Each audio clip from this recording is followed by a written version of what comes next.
Hai guys, welcome back to Exxon Course YouTube channel. Nah, di video ini kita akan bersama-sama belajar tentang termokimia. Apa sih termokimia itu?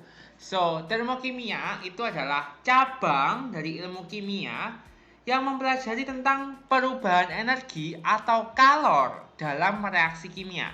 Jadi yang dipelajari di sini adalah perubahan energi atau kalor dalam reaksi kimia. Ngomongin tentang perubahan energi, otomatis kita harus tahu dong tentang hukum kekekalan energi. Apa itu hukum kekekalan energi? Hukum kekekalan energi menyatakan bahwa energi itu tidak dapat diciptakan atau tidak dapat dimusnahkan, tapi hanya dapat berubah bentuk dari satu bentuk energi ke bentuk energi lain. That's why termokimia itu merupakan cabang ilmu kimia yang mempelajari tentang perubahan energi, karena energi itu tidak bisa diciptakan dan tidak bisa dimusnahkan. Ada dua istilah penting yang harus kita tahu nih, yaitu sistem dan juga lingkungan. Jadi sistem itu adalah objek yang diamati atau diteliti, ya. Nah, lingkungan itu adalah segala sesuatu yang berada di sekitar sistem. Jadi misalnya nih ya, ini adalah sistem, ini adalah objeknya. Di sekitarnya ini adalah lingkungan. Ini contohnya ya. Air mineral dingin dalam botol. Ya, air mineral dingin dalam botol. Sistemnya apa? Sistem itu objeknya. Objeknya adalah air mineral dingin, ya kan?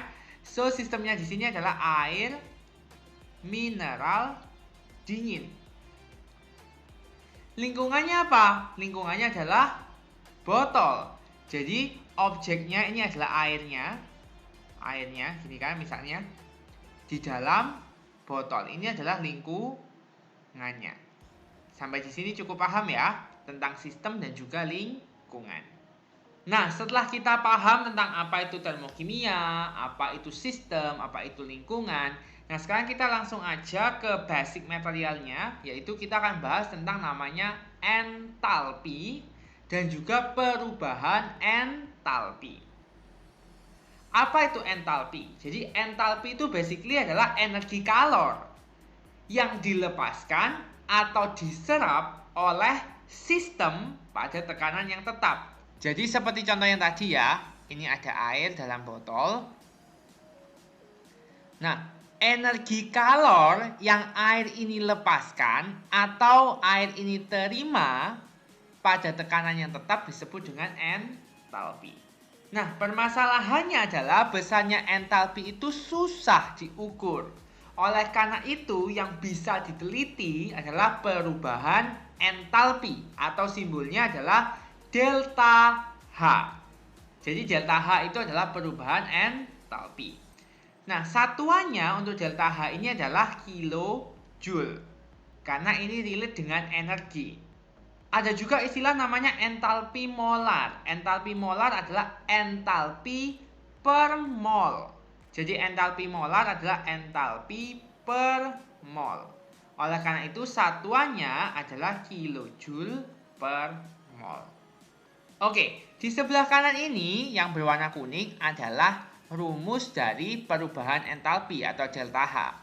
Delta H itu rumusnya adalah H akhir min H awal. Oke, atau bisa dituliskan gini, delta H itu adalah H produk min H pereaksi. Apa maksudnya produk, apa maksudnya pereaksi? Jadi kalau kalian ingat dalam persamaan reaksi ada misalnya A tambah B jadi C tambah D gitu ya. A tambah B ini adalah pereaksi, C dan D ini adalah produk. Oke. Oleh karena itu di sini dituliskan H produk itu sama dengan H akhir. Itu istilahnya hasilnya gitu kan. Dikurangi dengan H pereaksinya yang ada di sebelah kiri awalnya. Oke, selanjutnya kita akan belajar tentang dua macam reaksi, yaitu reaksi exotherm dan juga reaksi endotherm.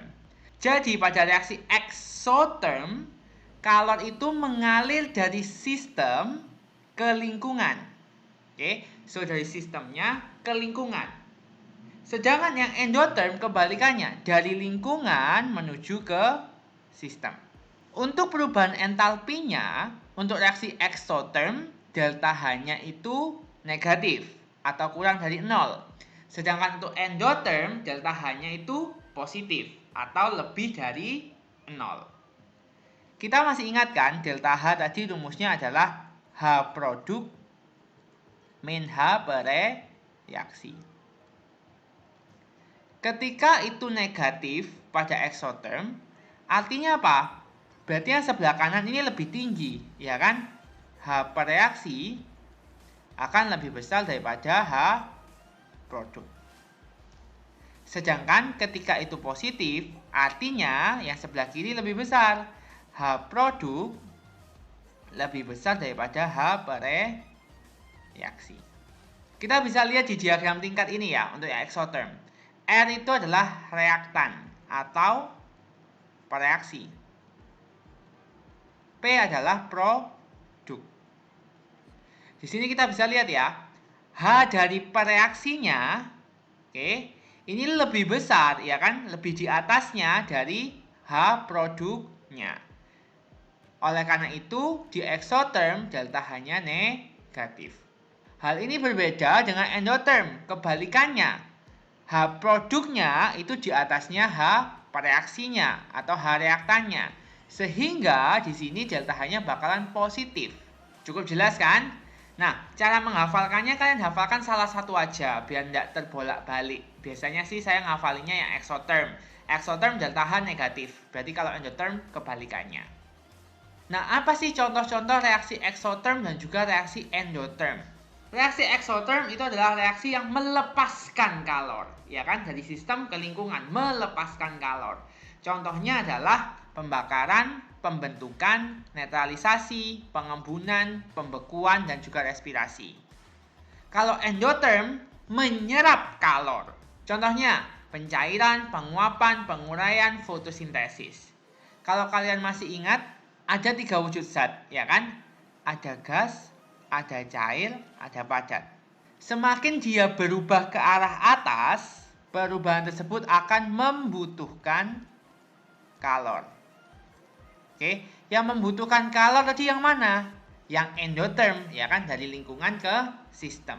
Oleh karena itu nih contohnya ya, pencairan dari padat ke cair.